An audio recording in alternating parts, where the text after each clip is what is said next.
Sanbona, welcome to this special video where I will be sharing how we celebrated International Day at our children's school. Every year I look forward to this event because we get to showcase and teach our children about where they come from and also to enjoy the diversity in their school.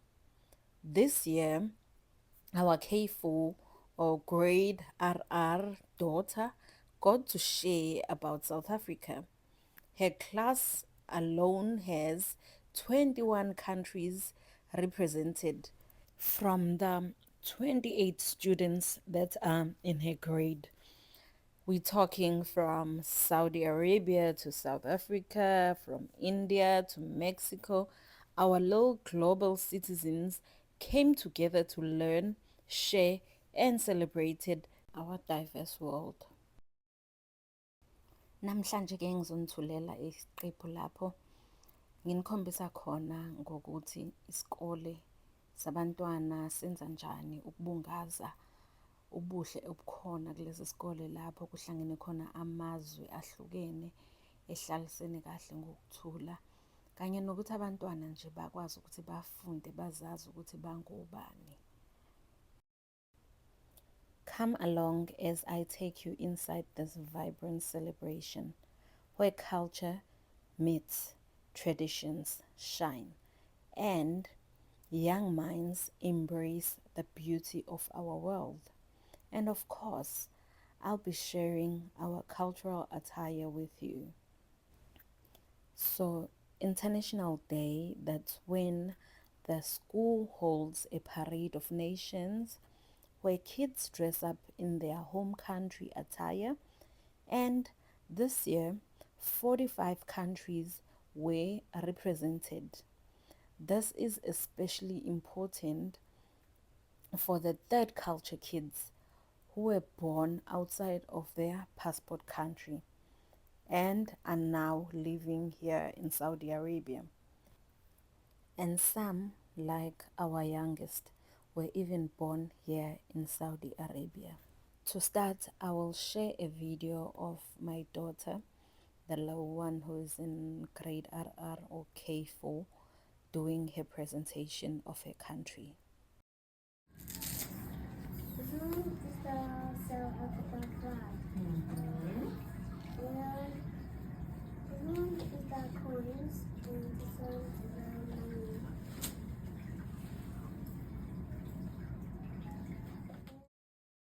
Here I took a photo of her doing a parade representing our country, South Africa. South Africa!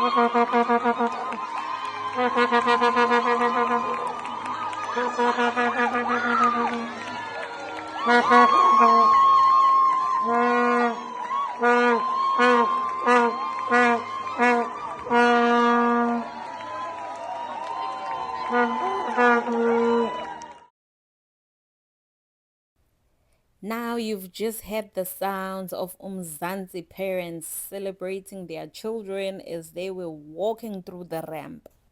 So you'll understand why. This is the only video I have of myself on that day. I had planned that I will take photos when I get there and some videos to show you how I dressed up. However, it was so good to be there. The atmosphere was great, and watching our kids do their parade and showcasing their cultures, I totally forgot to take photos.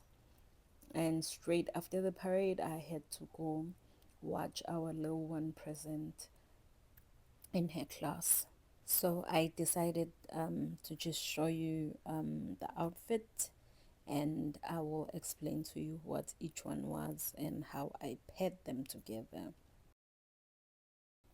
This is what I was wearing on International Day on the Parade of Nations to go out there and support our kids as they were walking on the ramp showcasing their country's attire. This is what I put as my headgear. These are actually 3 neck pieces, and I put them all together to make one nice headgear. And you can use one, you can use two, you just do it up to your liking. But me, I love my beads, so I will make it big. And this piece right here, I used it as my choker. However, it's actually a leg piece, as you can see on this photo. And then we have one of my favorites, which was a gift from my mother-in-law.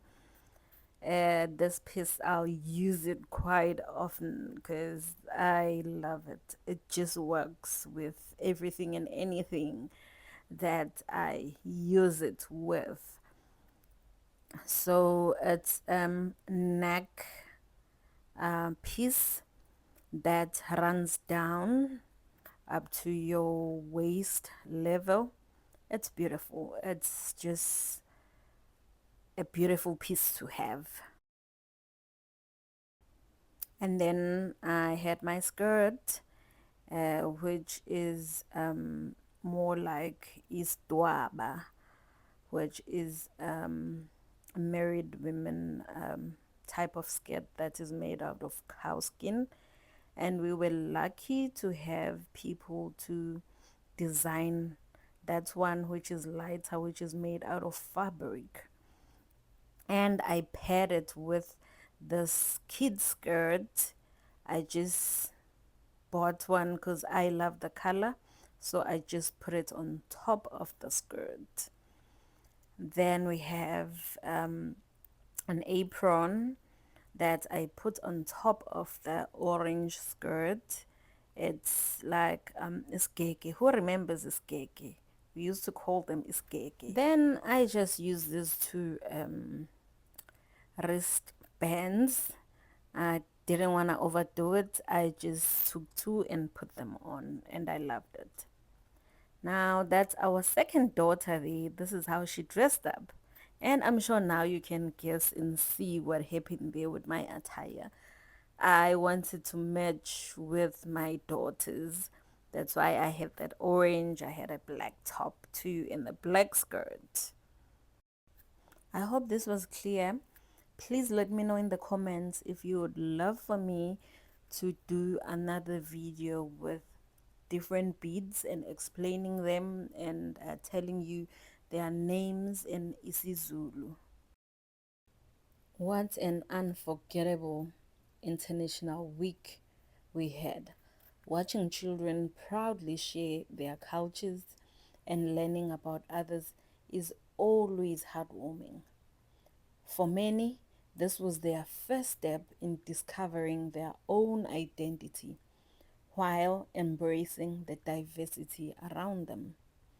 If you enjoyed this cultural journey, don't forget to like, comment, and subscribe for more stories from our diverse community.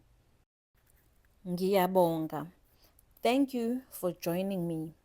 Until next time, keep celebrating the beauty of our world.